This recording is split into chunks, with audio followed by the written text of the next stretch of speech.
Hello everybody, welcome to Spoiler Alert, the show where we discuss movies on PTV right after they air. As our name suggests, this conversation probably will contain some spoilers. If you haven't seen the movie we're discussing today, head on over to Boiler On Demand and you can watch different movies every month for free right there as long as you're a student. Today, because of Halloween, we'll be discussing Sleepy Hollow. Major, without run cold. Even today, the Western Woods is a haunted place where brave men will not venture. We have murders in New York without benefit of ghouls and goblins. You're a long way from New York, Constable. Is everyone in this village enthralled to superstition? We have many things to talk about, even in this backward place. Excuse my manner. I'm not used. Female company? Murder! The Horseman's killed again! The assassin is a man of flesh and blood, and I will discover him. Are you so certain of everything?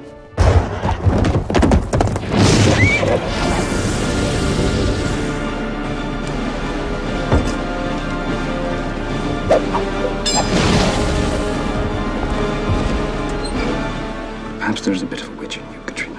Why do you say that? Because you've bewitched me.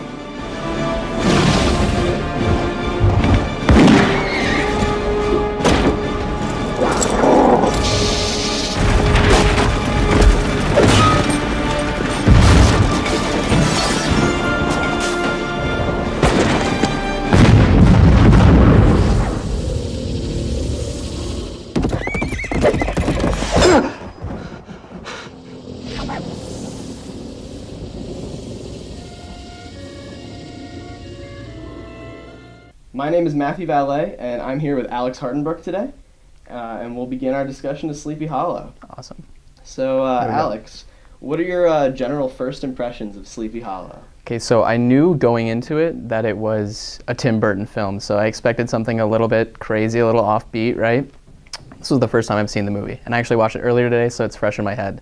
I'd have to say the movie was good, it was interesting, the story was really awesome, but I didn't totally love it, and I think that was because I went in with the expectation that I thought it was going to be super weird, just because it's a Tim Burton film. I don't know if you feel the same, like whenever you watch a Tim Burton film, it's like, this is going to be interesting. I think it hit the weird factor for me, like, pretty well, right where I expected it to. Right. I think I overall really enjoyed it. I thought it was a fun, like, slasher Halloween type movie. Definitely. But I think I understand what you're saying. It kind of lost me tonally towards the end. It's sort of like it doesn't know what it wants to be. Maybe like it starts out as this Halloween slasher movie, but then towards the end it kind of becomes this mystery thriller type movie, and that whole plot kind of didn't resonate with me that well. Well, it's funny because like when I was watching it, I'm like, this could totally be on ABC Family right now. Like, I feel like I'm watching a Halloween special anyway, you know? At the same time, you're like, well, they just showed that kid die, and like... The thing is, though, they didn't show they any don't women show it die to you. or any kids die, which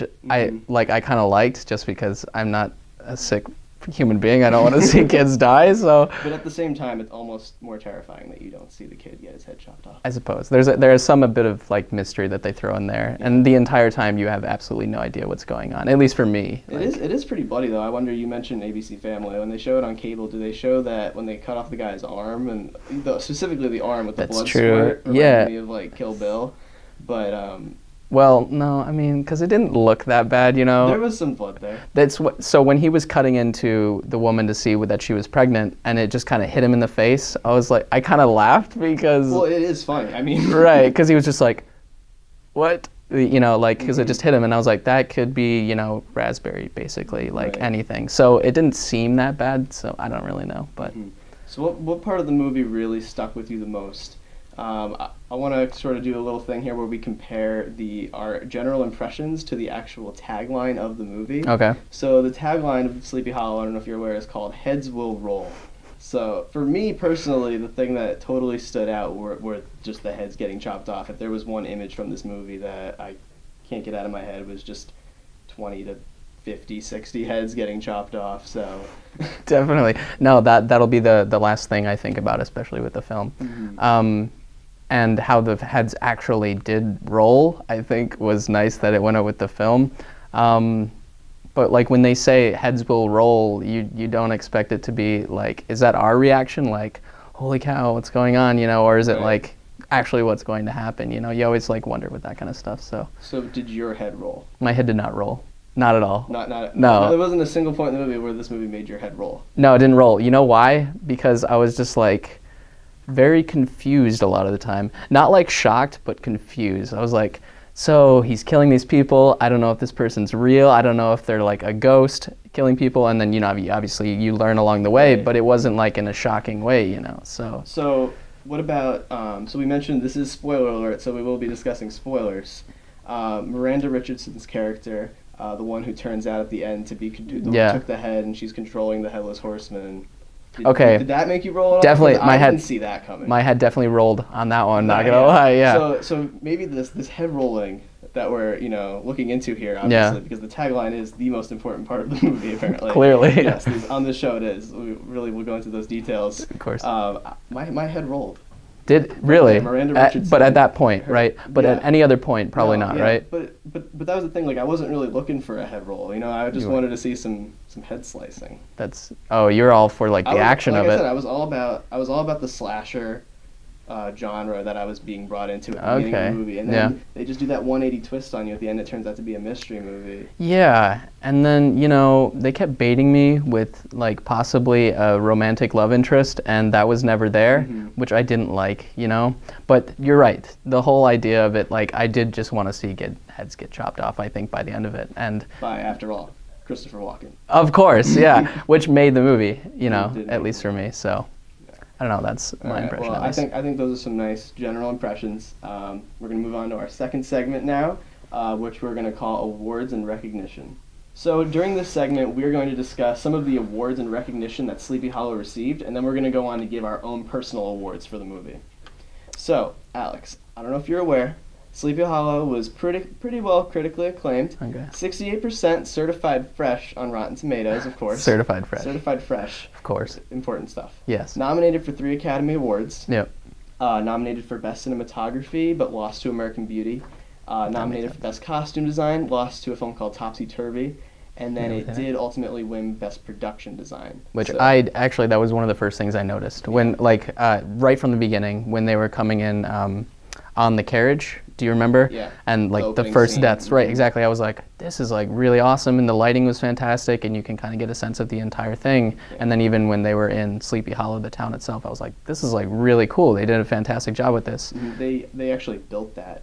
So, For it specifically, Yeah, so they yeah. spent like I was reading about it before. They spent like a lot of time looking into towns in upstate New York to Oh, find really? like a Yeah. place to film it, Yeah. and nothing like worked really for Burton. So they ended up like building the whole set, and I think they achieved like a really great like trifecta there with those Yeah. 3 categories. Like that was one of the things I enjoyed the most, just like the tone and everything was set really well, and you really get drawn into the world. And I think like a lot of times when you talk about movies, like we always emphasize on older movies how they didn't age well, but I Yeah. feel like this movie didn't age a day. Definitely. Yeah, no. I mean, you can look right at everything how it looks, and it feels so real. Definitely. No, it was fantastic. I mean, that was also in part probably to the camera work itself. Yeah. You know, they really set the scene for everything, but I mean, I didn't know that they had built the entire thing. It looked Yeah. fantastic, and you know. They built it in London at Leavesden Studios. It was funny. They had just finished filming there Star Wars Episode 1: The Phantom Menace. Oh. Which is a movie that people look at now, aged horribly. Yes, and for most people. And some of the casting crew were on both films, and they talked about how they were, working in a blue screen environment where it didn't feel real, and then they go to Sleepy Hollow, and they're just walking into this whole new world. Yeah. So, I think we awesome. both pretty much enjoyed those. Definitely know that, because obviously that was the first thing I noticed, and makes it super easy because the majority of the actors were probably from the UK, as I noticed when I was yeah. looking through it. Christopher Lee and yeah. Speaking of Christopher Lee, Yes. little transition there. That was one of the people I was going to give an award to. Really? For Yeah. what? So Christopher Lee unfortunately passed away in I believe June. June, yeah. June of this year. So I think immediately that was part of setting the tone too. So you have Yeah. that scene right with the Headless Horseman coming in Yeah. and killing, and it really sets this Halloween vibe. You have the jack-o'-lanterns and everything. Right. But then you have Christopher Lee, who is a horror movie icon. Right. Obviously, Yeah. in the 50s he played Frankenstein's monster, and then you have at least like 15 or 20 movies of him playing Dracula. And then there's obviously him as well in Lord of the Rings. So that Oh was yeah, fantastic. and then we know him better as Yeah. Count Dooku in Star Wars. That's Saruman right. in Yeah, Lord of yeah. the Rings. He's the man with the golden gun, I believe, in James Bond. Really? He's a James Bond villain. Oh man, it's so all over the place. Yeah, Awesome. Christopher Lee has quite a career. So Yeah, but he had such a small bit in this film. I wish there was but more he of him. You commands know, the screen totally. in 5 minutes. That's yeah. all him. You know. Yeah, it was great. Especially when he, you know, obviously at that point he's sanctioning him off to, you know, Sleepy Hollow. If you need someone to dominate for like 5 seconds or It's 5 him. minutes, you know, especially over Johnny Depp. Yeah. Christopher Lee. Right. And you know that's the funny thing. Johnny Depp did not own the screen in this movie whatsoever. You know, Right. for the All those, short. like supporting cast members. Exactly, and they did a fantastic job. And even the short amount of time that Christopher Walken was on there, like that was him. Like this is Christopher Walken's movie now. This isn't Johnny Depp's movie. You're like you forget about Johnny Depp, and you're like, Yeah. Christopher Walken, you're doing well, man. So at least that was for me. But it's funny. Before I watched the movie, I looked at the reviews, which I know you're not supposed to do, but I always fall into that trap. I can't help it. And it made me not want to see it when I saw it. Really? Yeah, well, 68%, you know, you're kind of on the fringe of it being so bad that it could be Transformers. Oh, I wouldn't go that far. Okay, well, Well, maybe Transformers 1. no, I was thinking like really bad Transformers, like most Transformers recent. 4. Exactly. Or like you're getting like, I don't know, Silver Linings Playbook. That's the only thing that popped in my head. I mean, because it got great reviews, and I was like, oh, am I going to really like this? So I think in a way it actually was a nice mix of those two, you know?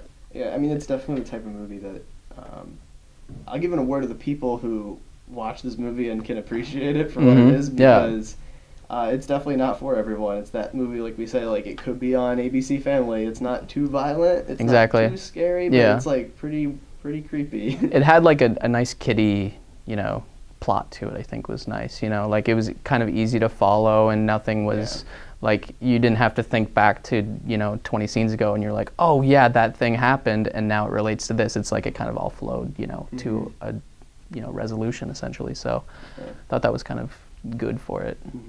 Another part of the another like award type person I would give to is Danny Elfman's score. I think that pretty good music. Fantastic. He collaborates with Tim Burton on pretty much. That's what I figured. I was like, you know what? He probably has done a lot of work with him, and I feel like I most. didn't know that until after I realized. Oh yeah, Danny Elfman is like has done all the music for all his movies. Well, I think that's kind of just true for most of cinema. Like most people work with the person they're comfortable with. Like if Hans Zimmer works with Christopher Nolan, that's just how it's going to be. And John Williams with Steven Spielberg. Exactly. So it just makes sense. But yeah, no, they did a fantastic job with the score.